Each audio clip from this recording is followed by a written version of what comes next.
Hello, I'm Dr. Maurice Dupre, and in this section we're going to discuss work. Work is basically a concept in physics. The idea of work is that if a given force causes a certain displacement, then the force times the displacement is the work done by the force. But in real applications, the force will vary from point to point during the movement of an object, and so consequently we have to use an integration to calculate work. Let's look at the formula. The work done by a variable force, capital F of x, directed along the x-axis from x equal a to x equal b is denoted as capital W equals the definite integral from a to b of f of x dx. Notice what we can do is think of the position of whatever's being moved as being x, and so the force at that location is capital F of x, and so thinking of it as being approximately constant with that value during the move from x to x plus dx, then the amount of work done to make this tiny displacement of amount dx is simply force times displacement f of x dx. And so consequently the total work is the integral from a to b, starting point to ending point, of f of x dx. When we're dealing with problems in physics, we have to keep in mind actual units, unlike mathematical problems where sometimes units are not really appearing. In any case, for work, the unit in the standard metric system is called the joule. That is, when a force of 1 Newton moves an object through 1 meter, then the work done is called the joule. It's 1 joule. In the case of the English system, we use feet and pounds. The force is measured in pounds, the displacement in feet, and so then the standard unit of work is called the foot-pound. So if your distance, for instance, is in inches, then you need to convert to feet in order to get to foot-pounds. So keep that in mind. We have to make actual conversions of units to put things in standard form. Now let's look at a problem, stretching a rubber band. Of course, you know that when you stretch a rubber band, you have to pull on it with some force. A force of 2 newtons will stretch a rubber band 2 centimeters. Now remember, we have to deal with meters, so 2 centimeters is 0.02 meters, since a centimeter is 1/100th of a meter. Assuming that Hooke's law applies, how far will a 4 Newton force stretch the rubber band? How much work does it take to stretch the rubber band this far? Well, remember, Hooke's law is a very simple law.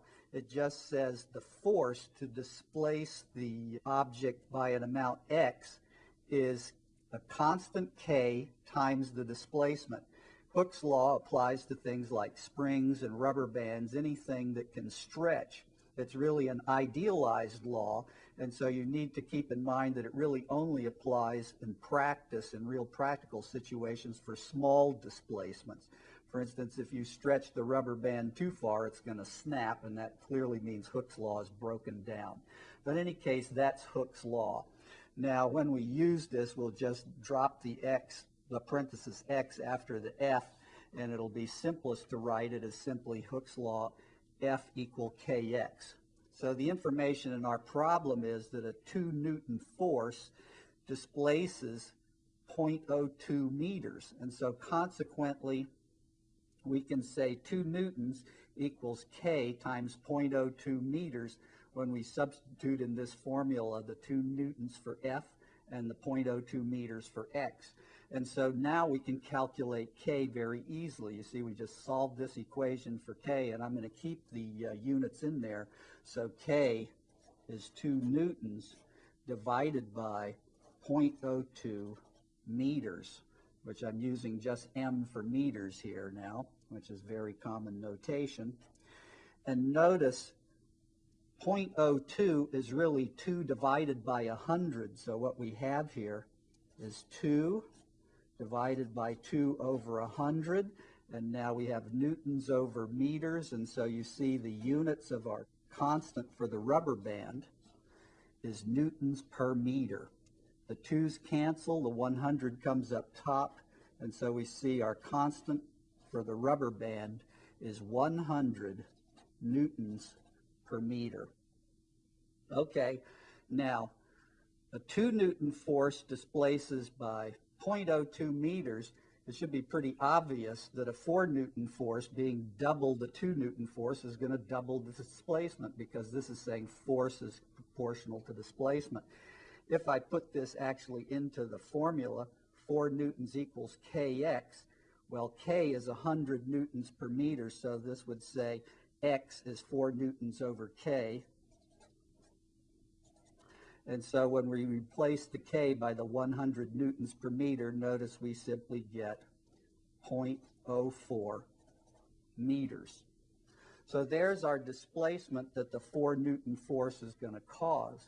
But notice that if we take the rubber band and pull it out 0.04 meters, the amount of force we're applying at each position along that displacement varies from point to point according to the formula F equals kx.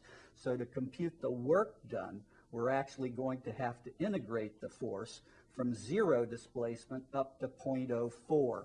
That is, the work done is the definite integral from 0 to 0.04 of f dx, and f is kx.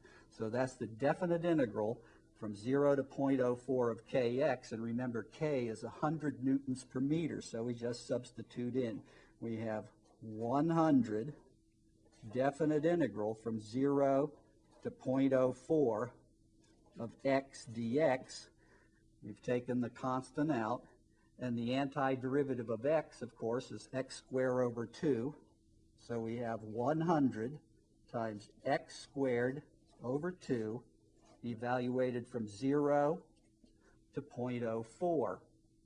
So clearly putting 0 in contributes nothing, and so our final answer for the work is going to be 100 times, well, let's divide the 2, times the 0.04 squared, which I'll write as 4/100 squared. Now notice here 100 squared cancels with 100, leaving 100 down in the denominator.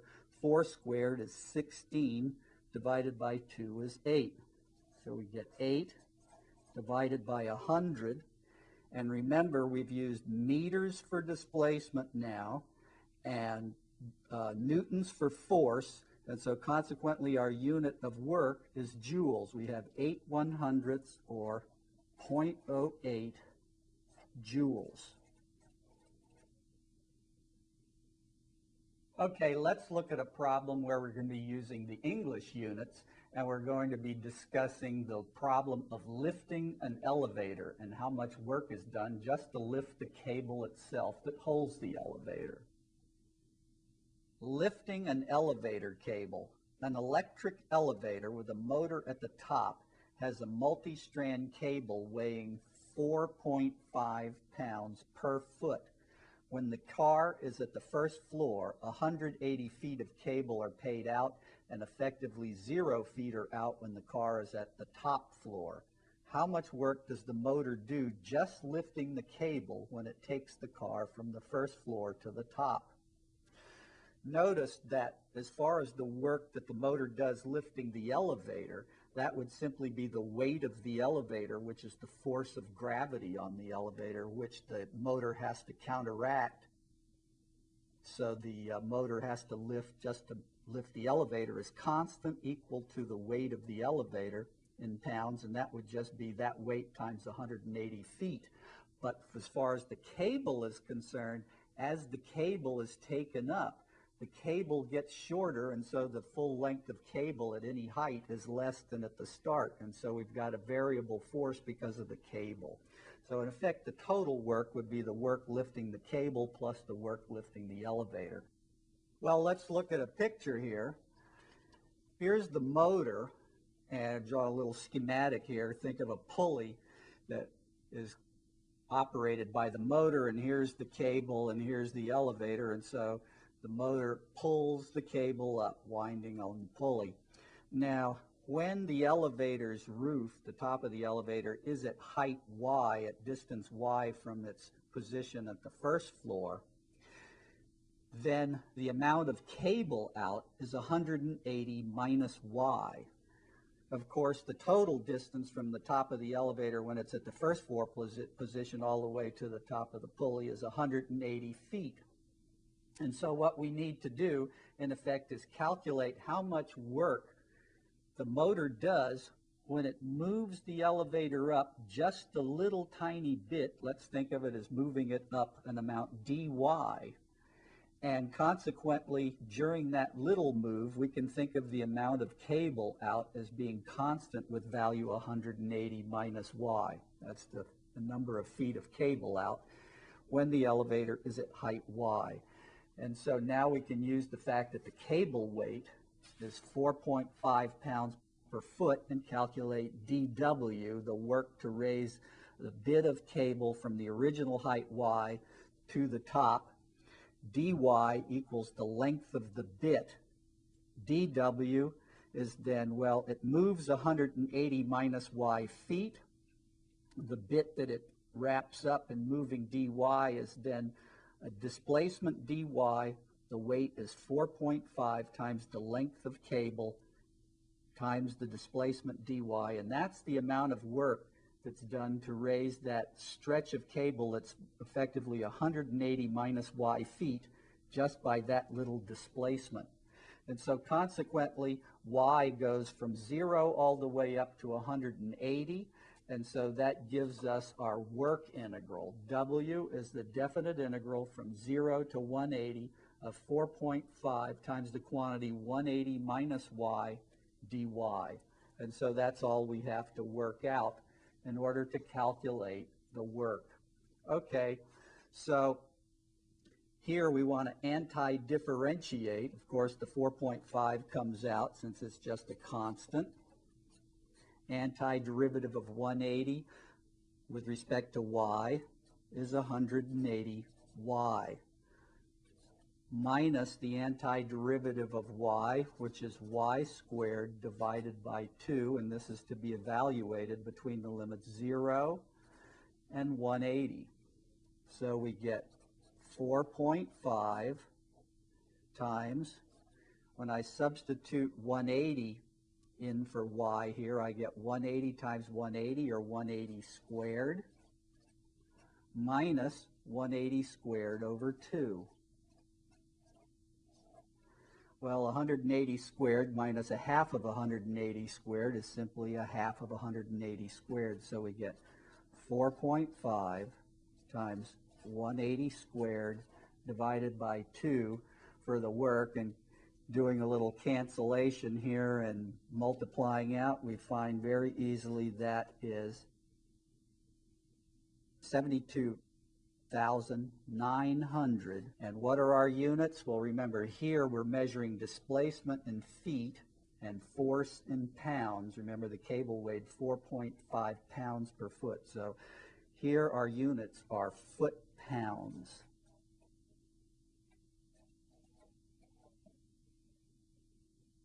Okay, many problems involving work are problems involving pumping out certain liquids out of tanks. Let's look at one. Emptying a tank. A vertical right circular cylindrical tank measures 30 feet high and 20 feet in diameter. It is full of kerosene weighing 51.2 pounds per cubic foot. How much work does it take to pump the kerosene to the level of the top of the tank? So let's look at a picture. Here I've drawn a circular cylinder. Think of that as our tank. There's our tank. The top of the cylinder, the whole thing, in effect, is circular in shape, so its diameter is 20 feet across, which, remember, that means its radius is 10 feet. Now, notice that in pumping out the cylinder, what I can think of, the cylindrical tank, what I can think of is that that amounts to taking each little horizontal slab of kerosene and lifting that to the top of the tank. And so if I'm considering a slab of kerosene here that's at height Y, since the whole tank is 30 feet high, to move that slab to the top, it has to move a distance of 30 minus Y. What is the actual volume of such a slab if its thickness is simply dy here? Well, notice the volume would be the thickness multiplied by the area of the slab, and the area is pi times 10 squared, since that is a circle of radius 10. So pi times 10 squared dy is in effect the volume of that slab of kerosene that has to be moved from height Y all the way to the top. How far does it have to go? It has to go 30 minus Y feet, and of course, what's the weight? Well, the weight is the 51.2 pounds per cubic foot multiplied by the number of cubic feet for the slab. And so, in effect, this weight of the slab multiplied by the distance it travels to get to the top is the bit of work dW that we do in raising that slab. And of course, emptying the full tank means raising all of those slabs, so we have to integrate this expression all the way from 0 up to 30 feet. So consequently, the integral we have to work out is W equals the definite integral from 0 to 30, pi times 10 squared, 51.2, times the quantity 30 minus Y dy. And so notice all these are just constants, and we can pull them out. 10 squared is 100. We have 51.2 times 100 times pi times the antiderivative of 30 minus y here. Antiderivative of 30 with respect to y is 30y, minus antiderivative of y itself is y squared over 2, and that's evaluated from 0 to 30. So we get 51.2 times 100 times pi, and let's put in the upper limit, y equals 30. The first term gives us 30 times 30, or 30 squared, minus 30 squared over 2. Well, 30 squared minus a half of 30 squared is simply a half of 30 squared, so we get 51.2 times 100 times 30 squared divided by 2. And of course, when we multiply all this out, what we find is, well, we can't forget this factor of pi. What we find is we'll get 2,304,000 pi, and what are our units? Foot-pounds. Remember, our kerosene weight is given to us in pounds per cubic foot, in effect its density, and so weight is in pounds,